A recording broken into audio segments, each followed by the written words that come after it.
Bon ok, aujourd'hui je suis à Valenton, je suis parti de chez Absolu Moto juste derrière, mais il y avait pas mal de monde donc ça me gênait un peu de faire mon speech en public comme d'habitude. Et aujourd'hui j'ai l'immense surprise d'avoir trouvé la CL500 chez Honda et elle est superbe, elle est encore plus belle dans la nature qu'au salon de Lyon. Là dans ce coloris orange qui pète, c'est superbe.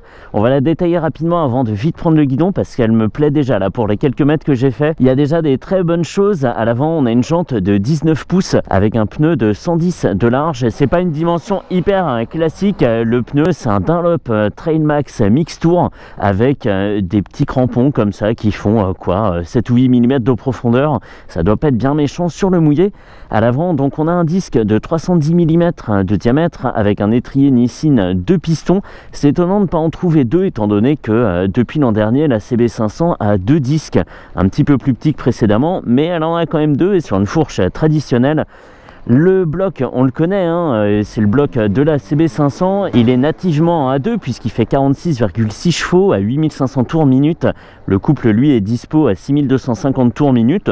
C'est bien, c'est pas très haut, ça permet d'avoir tout ce qu'il faut assez tôt. L'ensemble pèse 192 kg, le réservoir a une contenance de 12 litres et j'étais persuadé que c'était le réservoir de la CMX 500, la Rebelle. Mais en fait pas du tout, le réservoir de la Rebelle fait 11 litres 2 et celui-ci fait 12 litres pour une conso théorique annoncée d'un petit peu moins de 4 litres. On est à 3 litres 7 il me semble. Il y a une boîte 6, transmission par chaîne, du classique. À l'arrière on a un disque de 240 mm de diamètre avec l'ABS. L'ABS est aussi à l'avant, je ne l'ai pas dit. Un étrier Nissin simple piston et un pneu de 150 de large sur une jante de 17 pouces. Un nouveau silencieux qu'on avait vu nulle part ailleurs avec une petite protection pour pas brûler la jambe de son passager et des petites pièces comme ça qu'on a vu ailleurs. Elle a le phare LED de la CMX et tout est LED, hein, clignot, feu, etc. etc. Est-ce que j'ai oublié quelque chose? Je l'ai dit ici, elle est en coloris orange, elle existe aussi en bleu, noir et vert. J'ai dû regarder les couleurs parce que c'était pas évident pour moi. Contacteur à gauche. Alors on a le contacteur à gauche et on a le verrouillage de la colonne à droite. Et pourquoi il commence debout? Eh bien parce qu'on nous vend ça comme un petit trail. Et donc autant voir si la position debout est agréable et c'est pas exactement le cas. On est pas mal sur la position des genoux. Par contre on a le mollet droit gêné par la remontée verticale du silencieux. Donc c'est bizarre, on a la jambe droite un petit peu poussée en avant quand on veut se mettre debout en position off-road.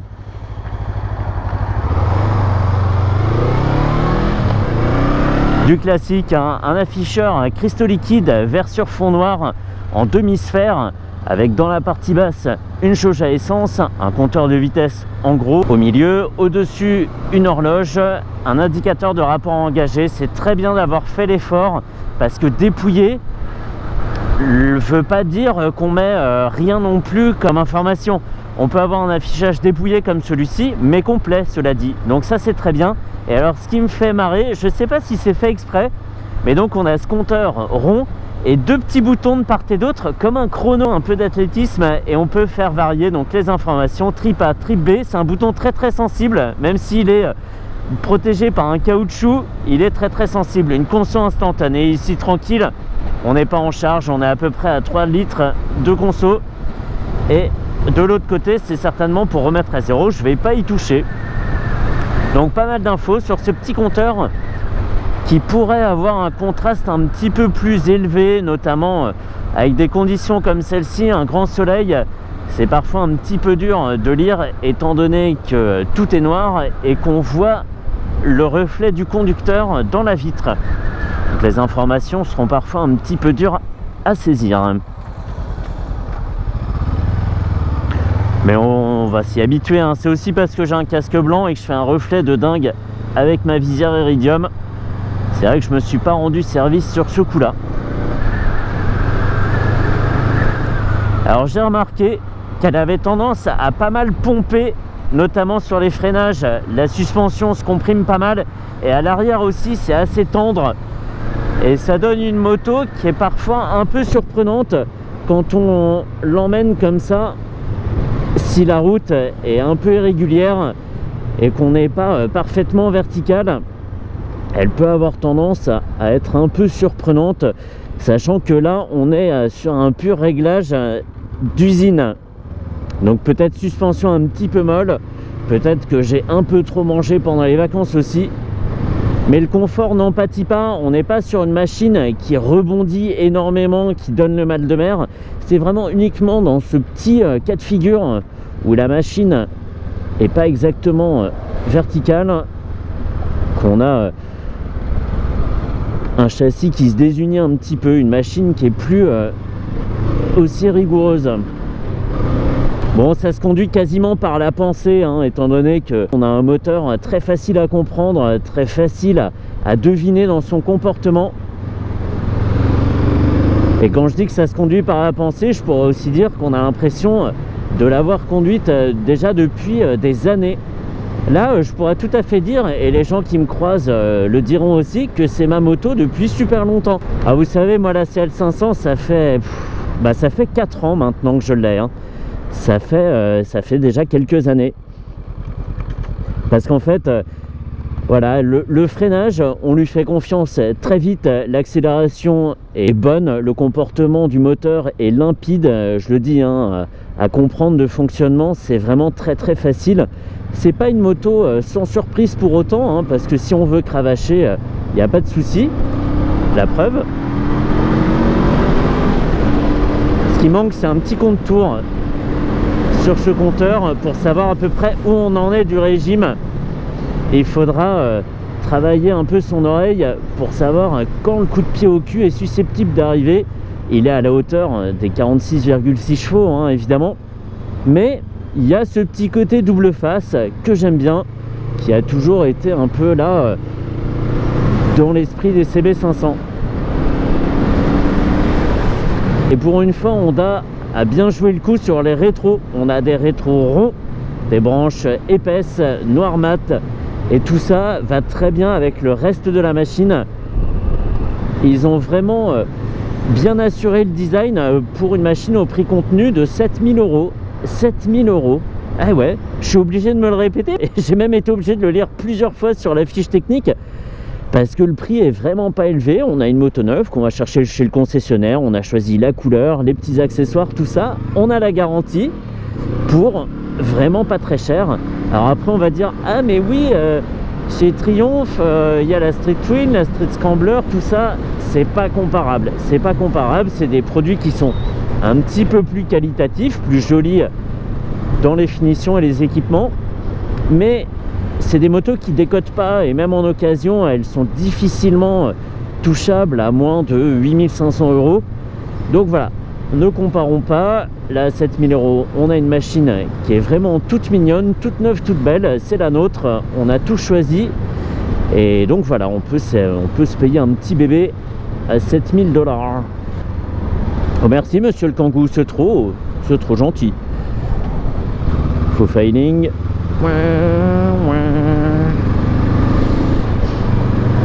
Et tout ça par la pensée, hein, je le répète, hein, j'ai les mains posées sur le guidon, mais c'est vraiment pour faire bonne impression, hein, si je croise la police, et puis pour pas faire peur aux autres automobilistes, mais sinon je conduis uniquement au regard.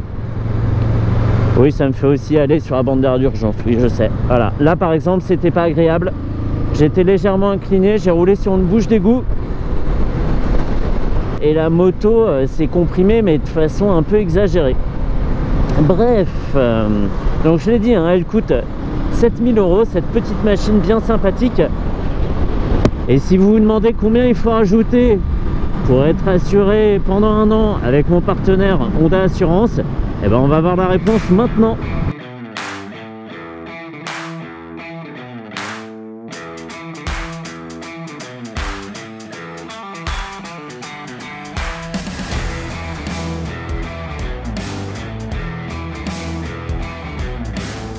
Allez, on va s'amuser un petit peu ici. Voilà, parfait. Et j'ai vraiment pas de bol. Celui-ci est tout le temps pour moi. Damned. Bon, et alors ce que je trouvais pas très beau, il va pas descendre de la moto quand même. Mais si, il va le faire. Ce que je trouvais pas très beau au salon de la moto de Lyon, c'est ça là.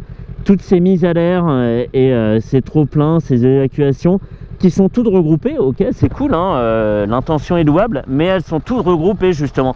Alors qu'avant, on avait des petites gaines qui s'arrêtaient juste en dessous du moteur et on les voyait jamais. Sauf quand elles sointaient un max d'huile ou de je ne sais quoi. Bref, bah attends, l'huile ça peut pas sortir par là. C'était le petit détail moins. J'aurais aimé aussi un réservoir un tout petit peu plus large. Il aurait pu prendre 3 cm de plus de chaque côté. On aurait gagné peut-être 1 litre de contenance. Et on aurait une moto un petit peu plus valorisante, même si là, du coup, elle est à la portée de tout le monde. Un détail que je n'ai pas dit en parlant d'être à la portée de tout le monde, c'est que la selle ici est à 790 mm de haut, mais il y a une option pour l'avoir à 820 mm de haut, donc 3 cm de plus pour les gabarits les plus grands. Ici à 790 mm, il n'y a aucun problème pour la prendre en main, mes deux pieds touchant parfaitement par terre. Ouais, alors ça faut pas le faire en roulant, sinon on perd le pied. Mais oui, ça touche easy et j'ai encore les genoux un peu pliés. Peu plié, marronnier. Hop. Ta ta ta ta ta ta ta. Wouhou, yeah. On y va. Bah moi on me dit c'est un petit scrambler. Alors comme j'avais fait la street scrambler en forêt, bah je fais le CL500 en forêt, hein. Y a pas de raison, non? Si, j'ai bon. Évidemment impossible de juger de la qualité des pneus étant donné que les crampons sont trop modestes pour garantir vraiment un surplus de grippe dans des conditions comme celle-ci. Mais je m'amuse bien. Alors pour éviter d'avoir le mollet un peu en appui sur la partie verticale du silencieux, eh ben, je me suis mis en appui sur le réservoir et c'était pas mal. Par où va-t-on? On va aller là. Alors je voudrais faire un petit truc comme ça. On va faire la miniature de la vidéo ici. Oh mais le mec, il s'enfonce carrément dans les bois, il est fou. Alors je vais pas aller là-haut parce qu'il a plu apparemment les derniers jours ici. Moi je sais pas, j'étais pas là, j'étais en vacances donc... Tu tiens ou tu tiens pas? Non mais c'est important de me le dire parce que sinon je te lâche pas. Ok, tu tiens, c'est cool. Bah t'es belle comme ça dans ton écran de verdure, ma beauté. Heureusement qu'elle est orange, si elle était verte je l'aurais perdue. Non, et sinon c'est très joli, hein.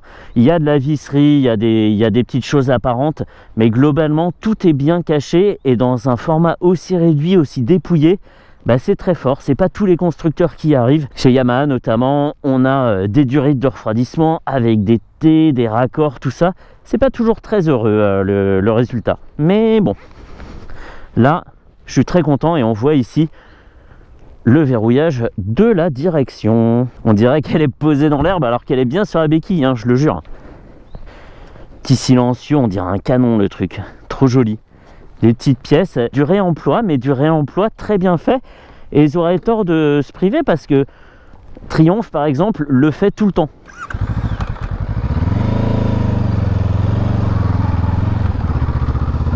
Hop là.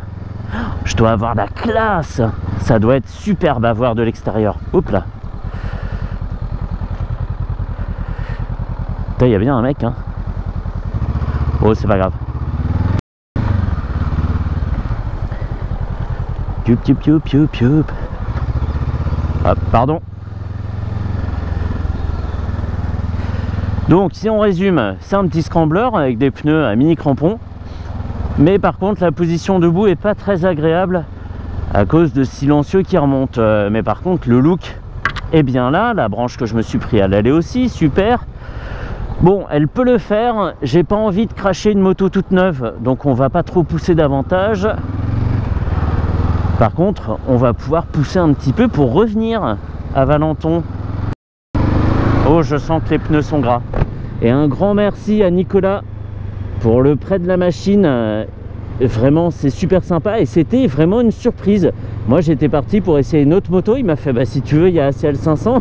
J'en croyais pas mes oreilles. Elle est arrivée de nulle part, cette machine. Allez, on pousse, on pousse.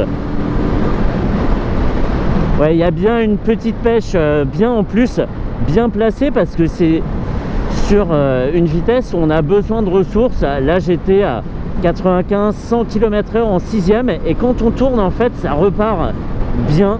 Ça veut dire qu'on peut se tirer de situations délicates, quelqu'un qui nous colle ou un véhicule qui fait un peu n'importe quoi devant, même à des vitesses élevées, le moteur est pas à la peine. Et il faudra vraiment vérifier le compteur. Alors ce sera jamais des gros excès de vitesse, hein, c'est déjà ça. Mais par contre, on peut très bien se faire arracher quelques points comme ça, ouais.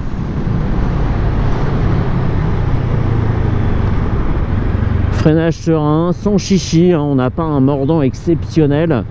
Tout est naturel, on a une petite course morte au levier qui est parfaitement dosée. On est dans une bonne moyenne, quoi. Voilà, allez. Alors je suis en 5, c'est un peu juste. Par contre, on va pouvoir vérifier. Là, ça commence à pousser. À une centaine de kilomètres/heure. On est bien, ça repart. Et c'est une moto qui va vite, hein. Ok. Alors j'allais dire, ouais, mais là, quand on va vite, il y a des vibrations dans la selle et un peu dans les cale-pieds. Oui, mais en fait, je suis déjà à une vitesse pas légale. Donc la moto est parfaitement calibrée et tout est parfaitement dosé pour offrir le maximum de confort au rythme qu'on empruntera les plus souvent. Ah, je suis désolé, j'ai dépassé par droite, c'est ça là. Donc c'est très bien qu'elle vibre quand on est à 150. Finalement, peu importe. On n'oublie pas que c'est un petit bicylindre et qu'il a peut-être fort à faire pour maintenir ce rythme. Mais il peut déjà l'atteindre. Et ça, c'est top. Très bien, hein. On a une position, je ne l'ai pas dit, avec les bras assez écartés, assez tendus pour avoir le dos droit, mais rien d'inconfortable, rien qui aille contre le naturel. Super! Allez, retour à Valenton, je suis très content de l'avoir trouvé, et encore plus en orange pétant comme ça là. Ça aurait été dommage qu'elles soient en noir tristoun. Et là c'est parfait. Oh, mes lunettes de soleil, où sont-elles? Je suis ébloui. Superbe. Ouh.